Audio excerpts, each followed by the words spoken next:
I was raised an only child, and I got all the love from my mom.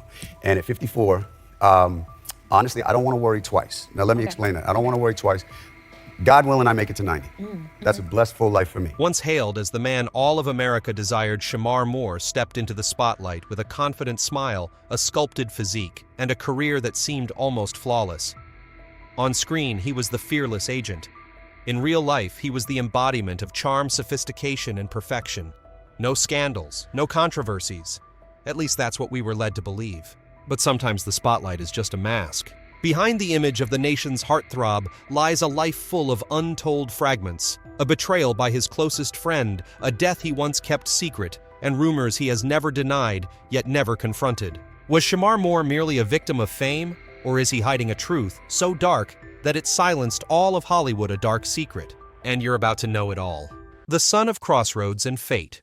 Before the name Shemar Moore appeared on the lists of America's sexiest men, he was just a child born between borders of color of culture and of the prejudices of his time. He entered the world on April 20th, 1970 in Oakland, California, in a family whose mere existence was already a challenge to American society. Then his mother, Marilyn Wilson, was a white woman of French-Canadian and Irish descent, while his father, Shemar Moore, was an African-American who had served in the military. A biracial child in the 1970s that at the time was like carrying a fragile mark between two worlds that had never truly accepted each other. From the very beginning, Shemar Moore never had a peaceful home. His father, once a passionate strong man in uniform, became a fading shadow in his son's childhood. His mother, a math teacher with intellect and resilience, soon realized that America was not a safe place to raise a mixed-race child in peace. The country was still burning with protests, racial tensions, and scornful looks in public. So she took her son far away to Denmark, then Bahrain, where people no longer looked at them as something different. Shemar's childhood was filled with travels, temporary apartments, and a blend of English and Danish lingering in his young memory. He once said his world as a boy consisted only of his mother, the woman who taught him to read to write, and more importantly, never to be ashamed of his skin color.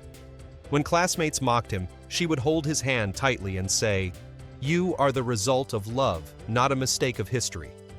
That love became his first armor, shielding him from invisible wounds. In 1977, when Shemar was 7, mother and son decided to return to California. They chose Chico, and later Palo Alto, to begin a new chapter. Life wasn't easy. They lived in a small apartment, surviving on the modest salary of a teacher and her careful savings to provide for her son's education. Yet amid hardship, Shemar learned determination. He refused to be labeled as the confused mixed kid and worked tirelessly to rise above through his abilities. At school, Shemar was smart, quick, and stood out for his athletic talent. He soon excelled in baseball and earned a sports scholarship to Santa Clara University, where he majored in communications and minored in theater arts. To his peers, Shemar seemed to have it all: intelligence, looks, positive energy, and a smile that could light up any classroom. But few knew that behind that confidence was a young man carrying the weight of the world alone. No father, no siblings, no close relatives, just a mother growing weaker by illness. At Santa Clara, Shemar thought he would become a professional baseball player. He trained relentlessly, arriving first and leaving last at the field every day. But fate tested him again. A severe shoulder injury crushed his sports dream. When the doctor told him he could never play professionally, Shemar stayed silent. No tears, no anger, just a strange emptiness. Then in the moment he thought he had lost everything, a new path appeared. A local fashion photographer happened to meet Shemar and suggested he try modeling. His striking looks, confident smile, and strong build quickly caught the attention of local magazines. Those early photo shoots planted a seed in him. Perhaps the spotlight could be another way destiny would test him. Still, before that spotlight truly shone, Shemar remained a devoted son, a young man determined to keep his promise to his mother that no matter what he did, he would never let her down. The two continued to live modestly, far from the vanity of the glamorous world he was about to enter. But from that small room where Marilyn still tutored math at night, a star was quietly forming, not by miracle, but through the endurance of love and the loneliness of a boyhood spent in shadows. At that time, Shemar Moore was not yet a famous actor, not yet adored by millions. He was just a biracial young man carrying two bloodlines, two cultures, two overlapping identities, and a heart burning with the desire to be seen, to belong. He once said, "I was raised as an only child with all the love my mother could give. At 54, all I want now is to spend the rest of my life with those I love. And if God lets me live until 90, that would be a happy life. From a child born in division, Shemar Moore grew up among the fragile seams of the world. And it was those very fractures that shaped the man Hollywood would later have to look at again, not only for his perfect appearance, but for his journey from darkness into the light. The journey beyond the light. People often say that the brightest stars are born from fractures. For Shemar Moore, it was the fall from his athletic dream that opened the door to another destiny, where he was no longer just a reluctant athlete, but a screen icon whose appeal transcended race and prejudice. No one in Hollywood at the time bet on a young black man, one who had lived abroad, had no formal acting background, and came from a communications school. But Moore, with his stubborn determination and those expressive eyes, did the unthinkable. He landed a leading role in one of America's longest-running soap operas, The Young and the Restless. In 1994, he portrayed Malcolm Winters, a charismatic, intelligent, and emotionally complex photographer, and quickly became a phenomenon. The role lasted nearly a decade, 1994-2002, turning Moore from an unfamiliar face into a household name in millions of American homes. He didn't just become the first African-American actor to gain mass appeal in a genre long dominated by white audiences, he also captured hearts and awards. Moore won 8 NAACP Image Awards and 1 Daytime Emmy for his portrayal of Malcolm, an extraordinary feat for someone who had never attended acting school. But Shemar Moore didn't stop there. In 2005, when a risky opportunity came his way, the role of FBI agent Derek Morgan in a new crime series called Criminal Minds, Moore didn't hesitate to step out of his comfort zone. That decision once again changed his entire career. From a supporting character, Derek Morgan became the soul of Criminal Minds, earning Moore millions of devoted fans, hundreds of episodes over 11 seasons, and cementing him as a global symbol of a man both strong and sensitive, fearless, yet deeply human. When he left Criminal Minds in 2016, Moore had become a name powerful enough to lead an entire action series, S.W.A.T, in which he played Sergeant Daniel Hondo Harrelson. With S.W.A.T, he not only starred but also produced, helping turn the show into one of CBS's flagship series from 2017 to the present. In a Hollywood where heroic roles rarely go to men of color, Shemar Moore broke the mold not through political statements, but through his irreplaceable presence on screen. From a boy once forced to leave America because of racism, Shemar Moore rose to become one of the most enduring and successful black television actors of the 21st century. Through every role, he rewrote how audiences viewed the idea of a hero.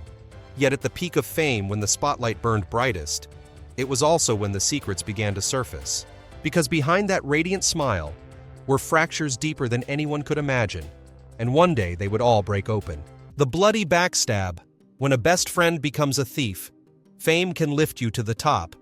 But sometimes the very hands that once helped you climb are the same ones that push you down. For Shemar Moore, the cruelest betrayal didn't come from the media or his enemies. It came from someone he once considered family, Keith Tisdale. The story began with a beautiful dream.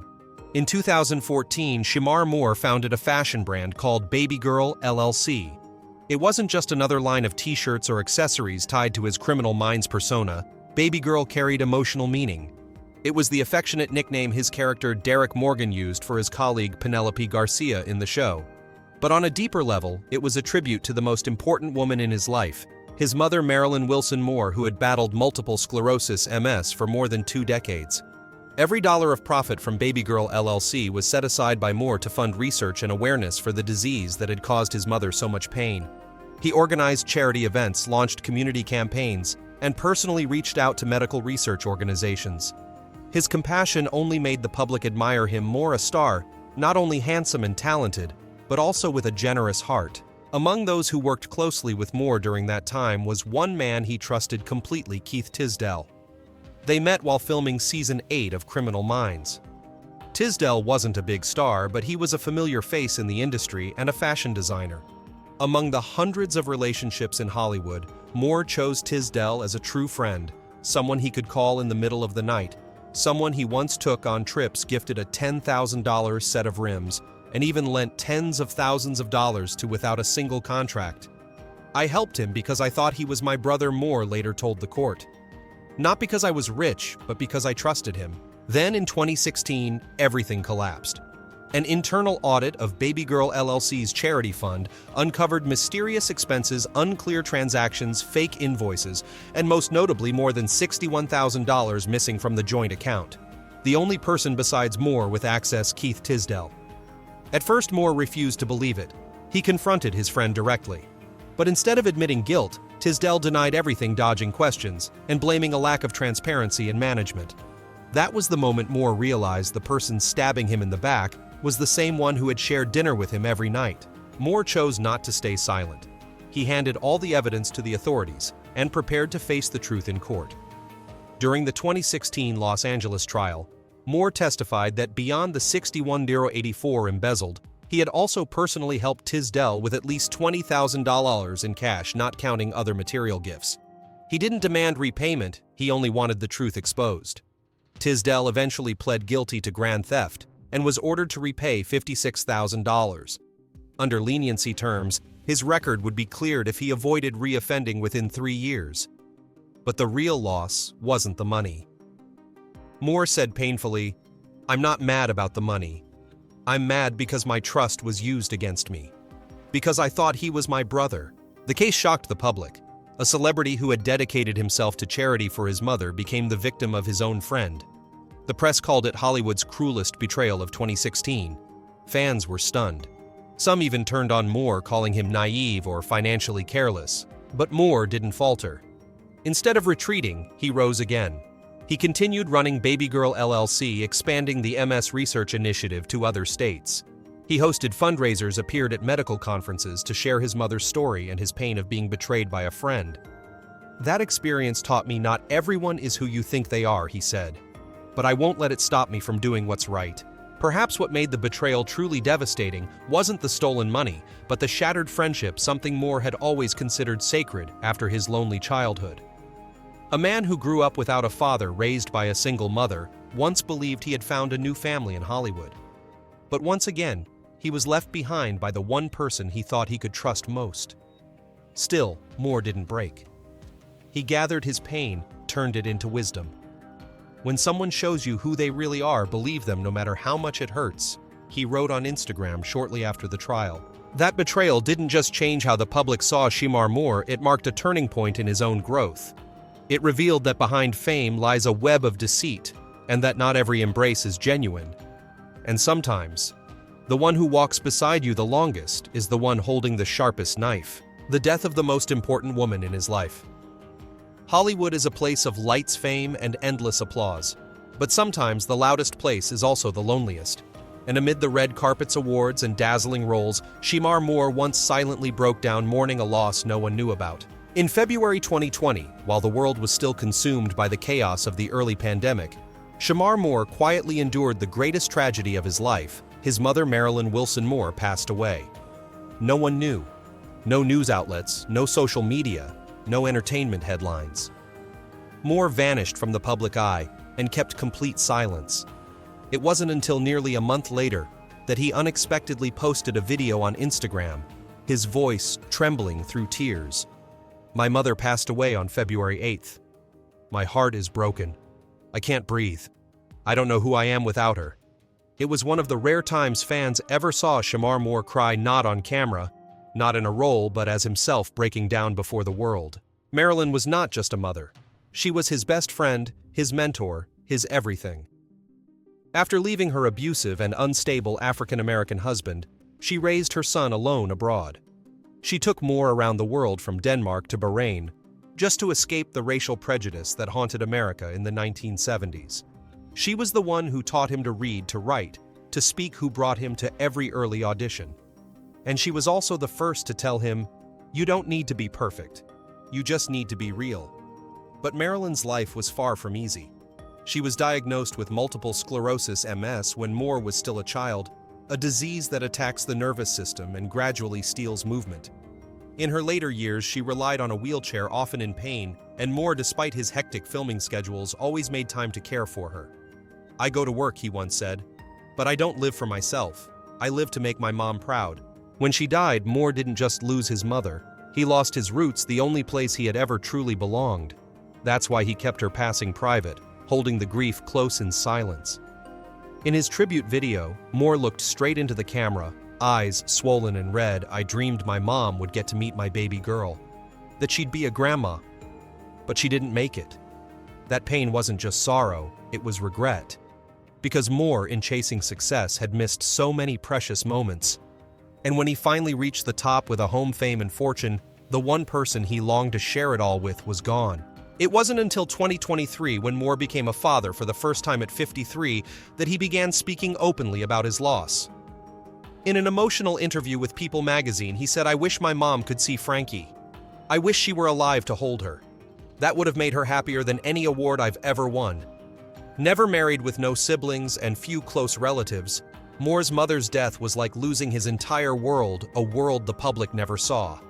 Not on screen, not online.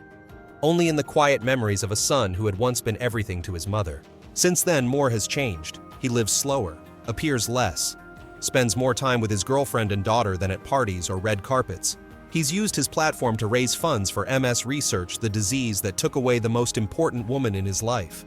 No longer just the charming, handsome actor on magazine covers, Shemar Moore has become a symbol of devotion loss and the painful maturity that comes after fame. People once called Moore a screen hero, but perhaps the greatest victory of his life was learning to face loss, not under the spotlight, but with the tearful eyes of a son who cherishes what can never return.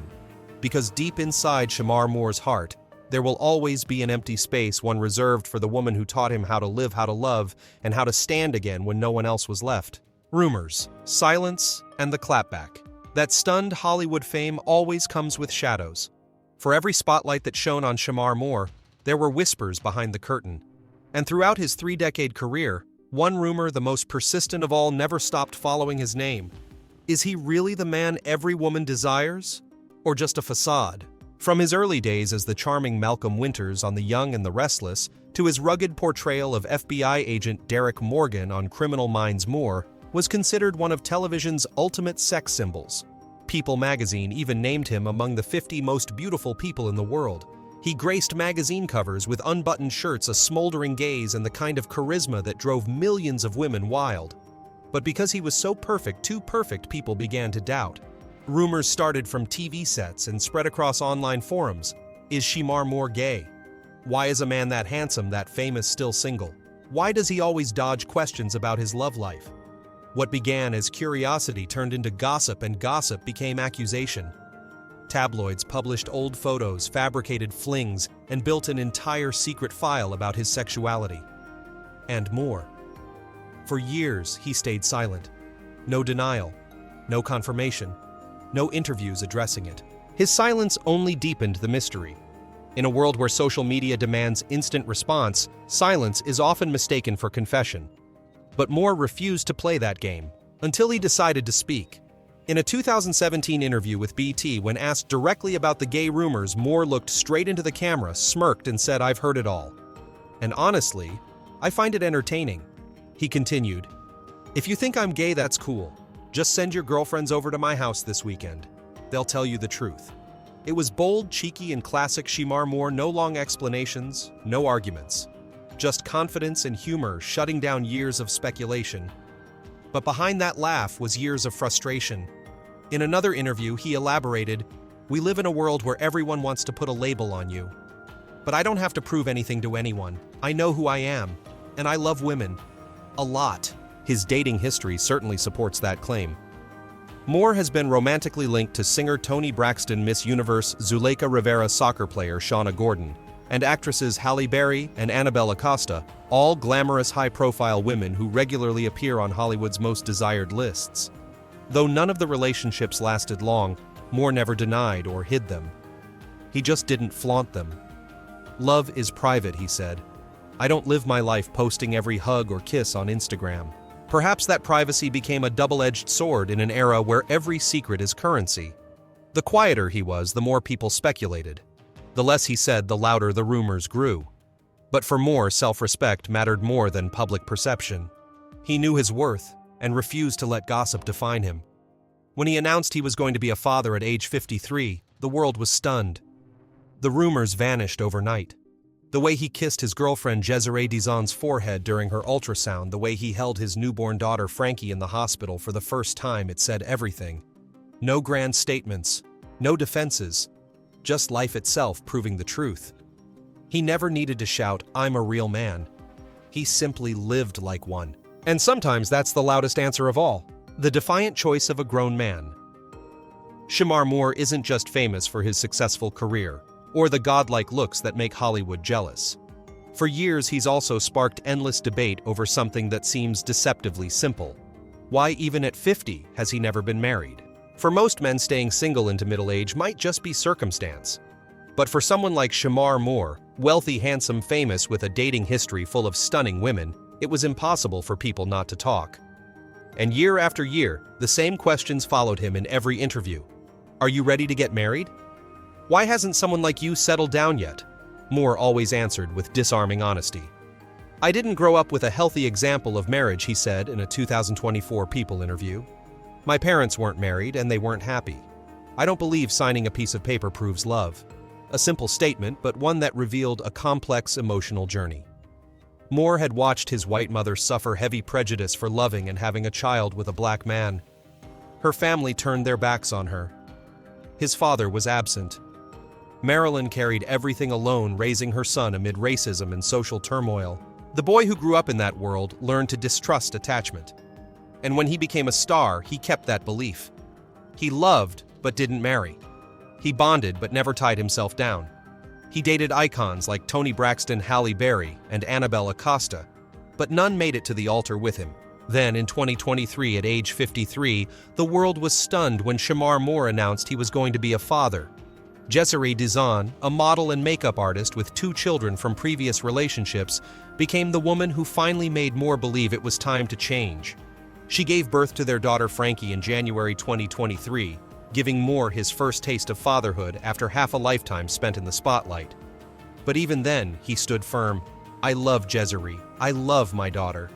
But I don't need marriage to prove that. That statement surprised some and divided others. But for Moore, marriage was never the goal. Responsibility was. I used to be lost chasing my career thinking only of myself, he said in a rare 2024 TV appearance. But now I have Frankie, I have a family, and I know what really matters. Moore didn't just embrace fatherhood with his biological daughter, he also treats S.W.A.T's 2 older children as his own. In the few photos he's shared online, fans see a different Shemar Moore laughing, playing, teaching, and savoring quiet family moments away from the cameras. He doesn't need a wedding ring to fulfill his duty. He doesn't need a ceremony to validate his love. What he chooses and values is presence. Being there. Living truthfully. By early 2025, news broke that Moore and S.W.A.T had separated after 5 years together. Fans were saddened, but Moore stayed silent. No interviews, no blame, no explanations. He simply continued being a father. Perhaps what sets Shemar Moore apart isn't just his career, it's how he lives outside the spotlight. A man unafraid to break the mold, to defy social expectations, to pursue happiness on his own terms even when the price is loneliness. Because sometimes loving someone doesn't mean marrying them. And being a father doesn't require being a husband first. For Shemar Moore, the greatest truth is simple: never lose yourself. When a hero learns to slow down. After all the storms, the unforgettable roles, and the wounds that never bled, Shemar Moore at 55 remains one of television's most enduring icons. But something has changed. The same eyes, strong and determined, no longer burn as they once did. Now there's calmness in them, steadiness, and a quiet sorrow that he has learned to control. It isn't exhaustion. It's the sign of a man who has lived enough to understand that life isn't just about perfect performances, chiseled abs, or golden trophies. Sometimes life is simply being able to sit with your daughter on a Sunday morning, to wake up and not have to play any role at all. The year 2025 marks a special milestone for Moore as the action series S.W.A.T concludes after 8 triumphant seasons. His character Hondo, a black police officer torn between duty and justice, was more than just a role. It was a reflection of Moore himself. At the farewell press conference, he choked up and said, "I didn't just play Hondo, I am Hondo. And Hondo will live in me for the rest of my life." Yet the goodbye didn't last long. Soon after, CBS announced a spin-off titled S.W.A.T Exiles, with Moore returning as Hondo, now a former officer living beyond the boundaries of the law, fighting for justice on his own terms. a man haunted by duty and the ghosts of his past. The project marks not only a new chapter for the character, but for Moore himself, who will serve as both producer and creative consultant for the entire series. Beyond action dramas, Moore has begun venturing into family-friendly and voice acting projects. In the Sonic the Hedgehog film series, he voiced and played Randall Handel, a bridge character between the human world and the world of the speedy blue hero. Though the role was small, fans loved it for Moore's signature, deep yet mischievous tone.